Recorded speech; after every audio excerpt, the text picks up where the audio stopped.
जय श्री कृष्ण। नमस्कार। मीमांसा ऑनलाइन एकेडमी में एक बार पुनः आप सभी का हार्दिक स्वागत है। और आदिकाल की जो श्रृंखला चल रही है उसमें हम नेक्स्ट पार्ट लेकर आए हैं आदिकाल के कुछ प्रमुख नोट्स या महत्वपूर्ण बिंदु। दोस्तों, उक्ति व्यक्ति प्रकरण जो ग्रंथ है, उक्ति व्यक्ति प्रकरण, इसमें दामोदर पंडित ने इसको लिखा है और इसमें दामोदर पंडित ने उक्ति व्यक्ति प्रकरण में जो भाषा का प्रयोग किया गया है, कौशल की भाषा, उसको अपभ्रष्ट कहा है। तो ये इम्पोर्टेंट फैक्ट है। दूसरा, पुरानी हिंदी का उदय अवहट्ट से माना जाता है। पुरानी हिंदी का उदय किससे माना जाता है? अवहट्ट से माना जाता है। विद्यापति ने अपनी जो कीर्तिलता लिखी उसकी रचना की भाषा को इन्होंने अवहट्ट कहा है। विद्यापति ने स्वयं अपनी कीर्तिलता की रचना की भाषा को क्या कहा है? अवहट्ट कहा है। शब्दानुशासन, शब्दानुशासन जो है वो किसका ग्रंथ है दोस्तों? वो हेमचंद्र का ग्रंथ है, हेमचंद्र। तो जो शब्दानुशासन है और उक्ति व्यक्ति प्रकरण है, उक्ति व्यक्ति प्रकरण किसके द्वारा लिखा गया है? उक्ति व्यक्ति प्रकरण जो है वो दामोदर पंडित के द्वारा लिखा गया है। शब्दानुशासन और उक्ति व्यक्ति प्रकरण दोनों व्याकरण ग्रंथ है। पुरानी हिंदी में दोहा, चौपाई और छप्पे को छोड़कर अन्य छंद नहीं मिलते हैं। पुरानी जो हिंदी है उसमें केवल दोहा, चौपाई और छप्पे का प्रयोग ही हुआ है। अपभ्रंश में कृष्ण काव्य के प्रणेता कौन माने जाते हैं? स्वयंभू। अपभ्रंश में कृष्ण काव्य के प्रणेता माने जाते हैं स्वयंभू। पुष्पदंत की जन्मशती है 10वीं, पुष्पदंत। और पुष्पदंत की महत्वपूर्ण कृति कौन सी है? जसहर चरियु, जसहर चरियु, यानी कि यशोदा का चरित्र, जसोदा या यशोदा का चरित्र जसहर चरियु। रानीपन और सामंती जीवन से बंधन मुक्ति की अभिव्यक्ति बीसलदेव रासों में मानी जाती है। दोस्तों, बीसलदेव रासों जो है वो 1212 ईस्वी में रचित एक रचना है, जिसके की लेखक है कौन है? नरपति नाल, नरपति नाल, बीसलदेव। बीसलदेव रासों का काव्य रूप गीति काव्य, इसको गाया जा सकता है, गीति काव्य। बीसलदेव रासो एक श्रृंगार परक रचना है, यानी इसमें श्रृंगार रस का सांगोपांग विवेचन हुआ है। चौपाई के साथ दोहा रखने की प्रवृत्ति कड़वक कहलाती है। कड़वक पद्धति किसे कहते हैं? जब हम चौपाई के साथ दोहा रखते हैं, चौपाई के साथ दोहा, तो उसको हम कड़वक पद्धति कहते हैं। और आदिकालीन जितने भी रासो ग्रंथ है उसमें सब में कड़वक पद्धति का ज़्यादातर प्रयोग हुआ है। चंद बरदाई को पृथ्वीराज का समकालीन किसने कहा है? गारसादा तासी ने कहा है समकालीन। ये तो वैसे सभी विद्वान एक मत है, ये तो ऐतिहासिक तथ्य भी है। पृथ्वीराज रासो बिल्कुल अनैतिहासिक ग्रंथ है। यह किसका कथन है? यह गौरीशंकर ओझा का ग्रंथ है कि पृथ्वीराज रासो पूरी तरह से अनैतिहासिक ग्रंथ है। आचार्य शुक्ल भी इसे पृथ्वीराज रासो को जाली ग्रंथ मानते हैं, जबकि वो पृथ्वीराज विजय जो कि जयानक कवि ने लिखा था उसको वो प्रामाणिक मानते हैं, रामचंद्र शुक्ल। पृथ्वीराज रासो के प्रथम उद्धारकर्ता के रूप में चार्ल्स इलियट प्रसिद्ध हुए। तो पृथ्वीराज रासो के प्रकाशन वगैरह का जिम्मा किसने उठाया था? चार्ल्स इलियट ने। हम्मीर रासो का एक पद्य प्राकृत पेंगलम में मिलता है। प्राकृत पेंगलम, हम्मीर रासो जो शारंगधर के द्वारा लिखी गई है, उसका एक पद्य प्राकृत पेंगलम जो लक्ष्मीधर के द्वारा लिखी गई है उसमें मिलता है। खुमान रासों में मेवाड़ के प्रताप का वर्णन है। मेवाड़ के जो महाराणा प्रताप है उनका वर्णन, मेवाड़ के महाराणा प्रताप का वर्णन किसमें मिलता है? खुमान रासों में। दलपति विजय के द्वारा लिखी गई ये रचना है खुमान रासो, दलपति विजय। इसमें मेवाड़ के महाराणा प्रताप का वर्णन है। तो इसकी जो रचना काल कहा जाता है, कोई 13वीं सदी कहता है, कोई 14वीं सदी कहता है, यहाँ तक कि इसमें महाराणा प्रताप का भी वर्णन मिल रहा है। तो सभी विद्वान इसके रचना काल के बारे में एक मत नहीं है। 13वीं शताब्दी से लगाकर 17वीं शताब्दी तक का इसमें रचना काल अलग अलग विद्वान अलग अलग मानते हैं। पृथ्वीराज विजय के लेखक जयानक है, ये मैंने अभी आपको बताया, जयानक पृथ्वीराज विजय इन्होंने लिखी। ये प्रामाणिक रचना मानी जाती है और इसमें जिन बातों का उल्लेख है वह इतिहास सम्मत है, जबकि पृथ्वीराज रासो में जिन बातों का उल्लेख है वह इतिहास सम्मत नहीं है। कहीं कहीं मिलती है, बहुत उसकी जो मात्रा है वो बड़ी ही कम है, लेकिन पृथ्वीराज विजय में जितनी भी बातें मिलती है वो ज़्यादातर प्रामाणिक है। कन्नौज राजा जयचंद की वीरता का गान जयचंद प्रकाश में मिलता है, जयचंद प्रकाश। प्राकृत वेंगलम का काव्य रूप प्रशस्ति मूलक मुक्तक काव्य है। ढोला मारूरा दूहा की नायिका का नाम क्या है? मारवड़ी। ढोला मारू का दूहा, इसकी नायिका कौन है? मारवड़ी। और ढोला मारूरा दूहा किसने लिखा था? कुशल लाभ ने, कुशल लाभ।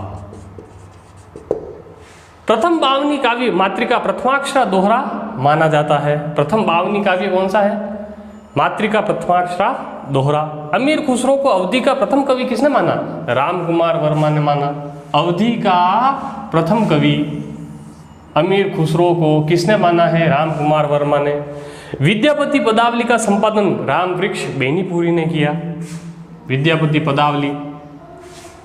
पंडित सभी शास्त्रों का बखान करते हैं किंतु देह में बसने वाले बुद्ध को नहीं जानते। ये किसका कथन है? यह कथन है सरहप्पा का कथन है।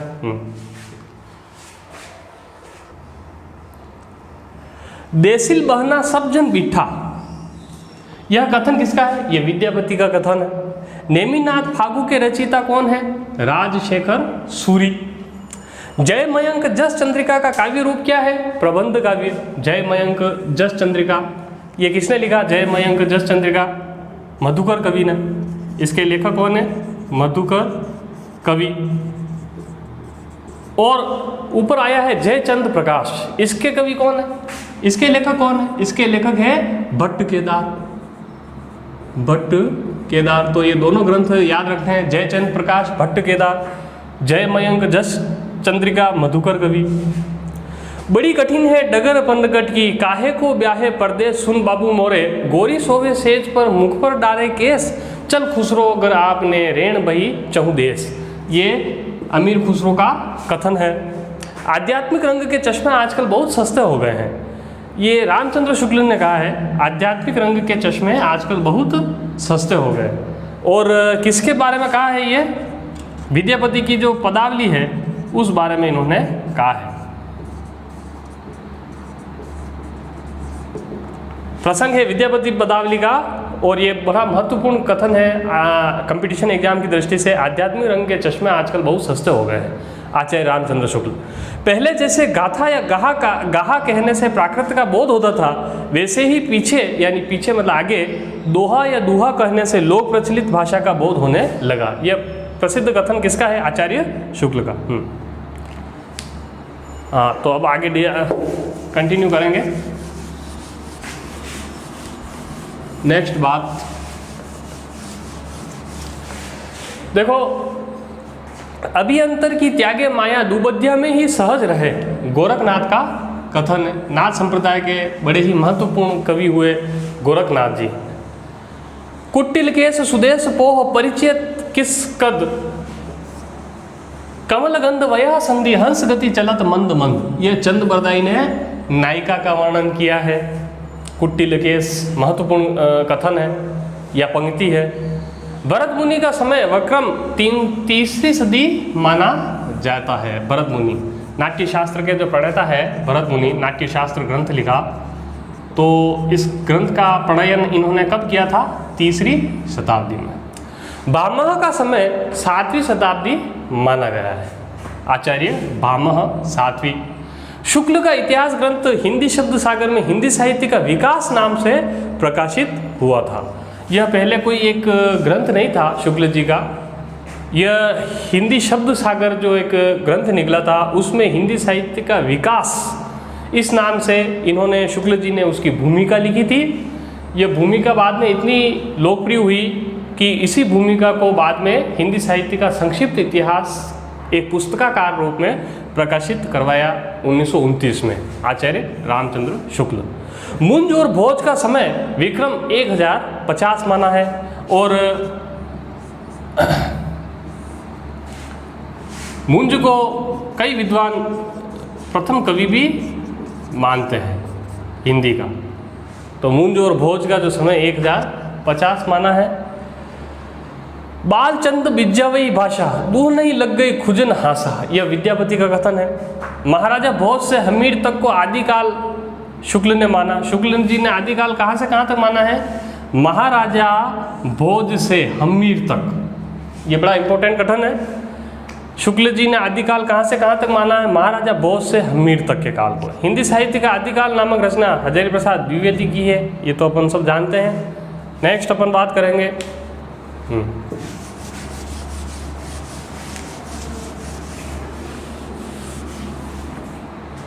अपभ्रंश नाम सर्वप्रथम वल्लभी राजा धारसेन द्वितीय के शिलालेख में मिला। अपभ्रंश का नाम बार बार आता है, अपभ्रंश अपभ्रंश। तो अपभ्रंश का नाम सर्वप्रथम वल्लभी राजा धारसेन सेकंड जो है उनके शिलालेख में मिला। अपभ्रंश या प्राकृतभास हिंदी में रचना होने का पता विक्रम 7वीं सदी से चलता है। देवसेन का समय विक्रम 290 माना जाता है। जो इन्होंने 290 नहीं होगा, ये 990 होगा, क्योंकि इन्होंने जो शावकाचार की रचना की थी देवसेन ने, वो 933 में की थी। ठीक है, तो 90 में से -57 गए, 933, ये तो विक्रम संवत है। श्रावकाचार देवसेन की रचना है। दब्ब साहब पयास, यह रचना देवसेन की मानी जाती है। अब एक रचना तो इनकी श्रावकाचार है देवसेन की, और दूसरी रचना है दब्ब साहब पयास। पुष्पदंत का समय विक्रम 1029 माना जाता है। पुष्पदंत जिन्होंने मैं आपको बताया इनकी महत्वपूर्ण रचना जसहर चरियु। आदि पुराण और उत्तर पुराण के रचयिता कौन है? पुष्पदंत। आदि पुराण और उत्तर पुराण के रचयिता। बौद्धों का प्रभाव पूर्वी भागों में था। सिद्धों का मुख्य क्षेत्र बिहार से असम तक था। सिद्ध का क्षेत्र बिहार से असम तक। सरहप्पा का समय विक्रम 690 और लुइपा का समय 830 था। सरहप्पा और लुइपा ये जो सिद्ध कवि हुए। कागा तरुवर पंच बिडाल, यह बहुत ही महत्वपूर्ण कथन है। किसका कथन है? लुइपा का कथन है। काल क्रमानुसार सही मेल कीजिए। सबसे पहले सरहप्पा, उसके बाद लुइपा, फिर विरूपा, फिर गणहप्पा। महासुखवाद का वज्रयान शाखा में जन्म हुआ था। महासुखवाद। गंगा जमुना माहे बहरिए नाही, यह गणहप्पा का कथन है। गंगा जमुना। बौद्ध शास्त्र में 5 प्रकार के विकार माने गए हैं। तो दोस्तों यह हमारा 8वां पार्ट था आदिकाल को लेकर। अब नेक्स्ट हम 9वां पार्ट आपके सामने लेकर आएंगे। तो मीमांसा ऑनलाइन एकेडमी को इसी तरह देखते रहिए, सब्सक्राइब कीजिए, शेयर कीजिए। जय श्री कृष्ण।